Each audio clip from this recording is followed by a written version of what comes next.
আমি তার আগে একটু সায়নের কাছে যাব।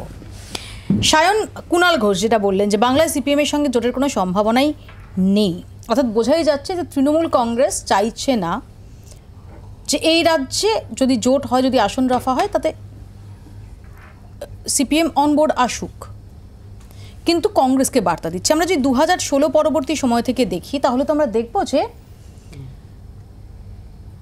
বিভিন্ন সময় 2016-তে বামেদের সঙ্গে কংগ্রেসের জোট হয়েছিল, 2019-এ জোট না হলেও আমরা দেখেছি যে কিছু আসনে, সেখানে দুটো আসনে সেখানে মোটামুটি একটা সম্মানজনকভাবে একটা রফা করা হয়েছিল।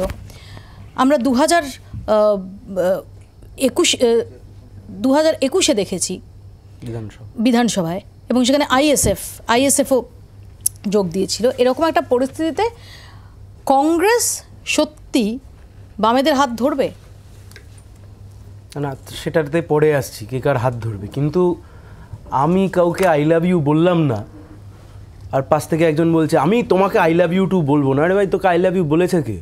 কুণাল ঘোষকে কে বললো তৃণমূলের সাথে বামপন্থীরা যোগ করতে চাইছে? কে বার্তা দিল তৃণমূলকে? সিপিআইএম হাত বার করে বসে আছে, তাই জন্য তৃণমূল বলছে আই লাভ ইউ তো বলিনি, উল্টো দিক থেকে চেয়ে যাচ্ছে আই লাভ ইউ টু বলবো না। আমি তোমাকে 2-3টে ফ্যাক্টস বলছি। এক, বামপন্থীরা এই মুহূর্তে বিধানসভায় শূন্য, কংগ্রেস এই মুহূর্তে বিধানসভায় শূন্য।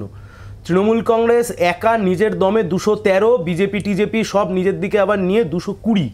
তাহলে যে দল শূন্য এই মুহূর্তে, সেই দলকে নিয়ে এত বার্তা দেওয়ারই বা কী আছে? সে দলকে নিয়ে এত আলোচনারই বা কী আছে? যে দল নিজের দমে 2021 সালে 213, 220 অবধি পৌঁছে গেল, আজকে 2024 সালের আগে, লোকসভা নির্বাচনের আগে মমতা বন্দ্যোপাধ্যায়কে কেন এই খেলা খেলতে হচ্ছে? কারণ মমতা বন্দ্যোপাধ্যায়ও জানেন 2024-এর লোকসভা নির্বাচনে উনি মুখ থুবড়ে পড়বেন।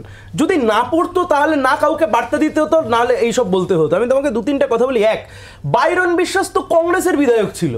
উপনির্বাচন পশ্চিমবাংলার এবছরে 2টো উপনির্বাচন, একটা বামফ্রন্ট এবং কংগ্রেসের প্রার্থী জিতলো, একটা তৃণমূল কংগ্রেস জিতলো উত্তরবঙ্গে। তা বাইরন বিশ্বাস তো জিতলো কংগ্রেসের প্রার্থী আজ থেকে কয়েক মাস আগে। সেই বাইরন বিশ্বাসকে তো আবার দলবদল করে তৃণমূল কংগ্রেসে এনে যোগদান করলো। তাহলে কিসের জন্য, কোন কারণে মমতা বন্দ্যোপাধ্যায় আজকে এই কথা বলছেন?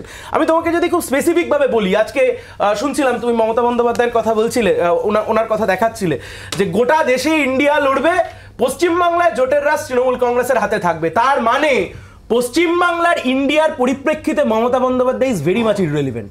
তার কারণ পশ্চিমবাংলার বাইরে তৃণমূল কংগ্রেস নেই, আর পশ্চিমবাংলার ভেতরে তৃণমূল কংগ্রেস নিজের মতো করে চলবো এ কথা নিজের থেকে বলছে মমতা বন্দ্যোপাধ্যায়। লাইন অ্যাড করে দিচ্ছি, এই যে বামপন্থীদেরকে নিয়ে এত নাক ছিটকানো, এই যে বামপন্থীদেরকে নিয়ে এক নাক ছিটকানো ইত্যাদি ইত্যাদি, বামপন্থীদের সাথে বিজেপিকে একগোত্রে ফেলে দিচ্ছে। এবছরও আরএসএস এর প্রধান মোহন ভাগবত তিনি যখন দিল্লি থেকে বার্তা দিচ্ছেন আরএসএস এর সবার উদ্দেশ্যে, বিজেপির উদ্দেশ্যে, তিনি যাকে আক্রমণ করেছিলেন তার নাম সিপিআইএম, যাকে আক্রমণ করেছিল তার নাম কমিউনিস্ট, যাকে আক্রমণ করেছিল তার নাম বামপন্থীরা।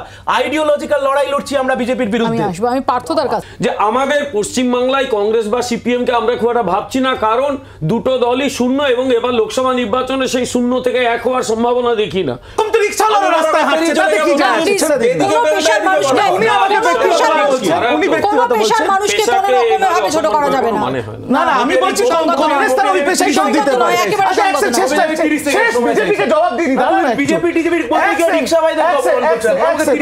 বাবা ঠিক আছে, তোমরা রিকশাওয়ালাকে নিয়ে রাজনীতি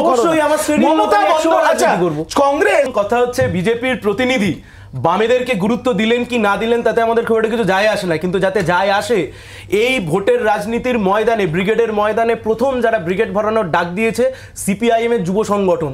অমন যদি কারোর একটু ধক থেকে থাকে, বিজেপি 77টা বিধায়ক, 18টা সাংসদ অন্তত একবার ডাক দিয়ে দেখাক। 1 নাম্বার কথা। 2 নাম্বার কথা, তৃণমূল কংগ্রেস এখানে এত কিছু বললো, তৃণমূল কংগ্রেস এখানে এত কিছু বললো, আমরা দেখিনি জগদীপ ধনখড়কে ভোট দেওয়ার সময়তে তৃণমূল কংগ্রেস ওয়াজ রিমেইন অ্যাবসেন্ট। ফলত বার্তা তো খুব পরিষ্কার আমাদের কথা, আরে ভাই আমরা তো শূন্য, কংগ্রেসও শূন্য, তাই এদেরকে নিয়ে তো মাথা ব্যথার কি আছে? আপনি লড়ুন না, তুমিও জানো দেশের গল্প দিও না। আমরা বলছি পশ্চিমবাংলার বাইরে ব্রিগেডে গিয়ে ভোট নেই, এই বাংলার মধ্যে উই আর কেপেবল এনাফ, আমরা লড়বো। সেটা দেখে নিয়েছি বিজেপি তৃণমূলের বিরুদ্ধে, বাংলার মানুষ।